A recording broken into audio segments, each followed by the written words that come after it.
Hello guys, അപ്പോൾ ഇന്നൊരു വാട്ടയിറ്റിൻ്റെ എടുക്കാമെന്ന് വിചാരിച്ചു കേട്ടോ. അപ്പോൾ രാവിലെ വെള്ളത്തിൽ തന്നെ നമ്മൾ തുടങ്ങി. ഒരു ഗ്ലാസ് വെള്ളം കുടിച്ചു കേട്ടോ രാവിലെ എണീച്ചതും. എന്നിട്ടൊരു 7 മണിയൊക്കെ ആകുമ്പോൾ ചായ കുടിച്ചു.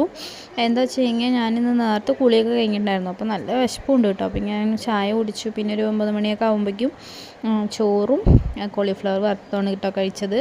പിന്നെ ഒരു 10-11 മണിയാകുമ്പോൾ ചക്കരക്കിഴങ്ങും ബൂസ്റ്റിട്ട ചായയാണ് കേട്ടോ ഞാൻ കഴിച്ചത്. പിന്നെ ഒരു പീസ് കേക്ക് ഉണ്ടായിരുന്നു, പ്ലം കേക്കാണ് കേട്ടോ, അതാണ് കേട്ടോ കഴിച്ചത്.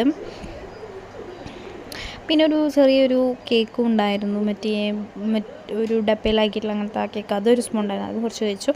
പിന്നെ നെല്ലിക്ക ഉപ്പിലിട്ടതുണ്ടായിരുന്നു, അതും കഴിച്ചു. പിന്നെ ഒരു ഉച്ചയ്ക്ക് ആകുമ്പോൾ അതേ പരിപ്പ് കറിയും അതുപോലെ കോളിഫ്ലവർ വറുത്തതും മുട്ട വറുത്തതും ഉണ്ടായിരുന്നു. അപ്പോൾ അതും കൂടി കൂട്ടി കഴിച്ചു. പിന്നെ 4 മണിക്ക് ഒരു ചായയും അമൃതം പൊടിയില്ലേ, അമൃതം പൊടീൻ്റെ പുട്ടുമാണ് കേട്ടോ ഞാൻ കഴിച്ചത്. രാത്രി ചിക്കൻ വരട്ടിയതും കൂർക്കപ്പേരിയും പപ്പടവും കറിയും ഉണ്ടായിരുന്നു. അപ്പോൾ ഇന്നത്തെ വീഡിയോ ഇത്രയേ ഉള്ളൂ. അടുത്ത വീഡിയോ കിടന്നിരിക്കും. ബൈ.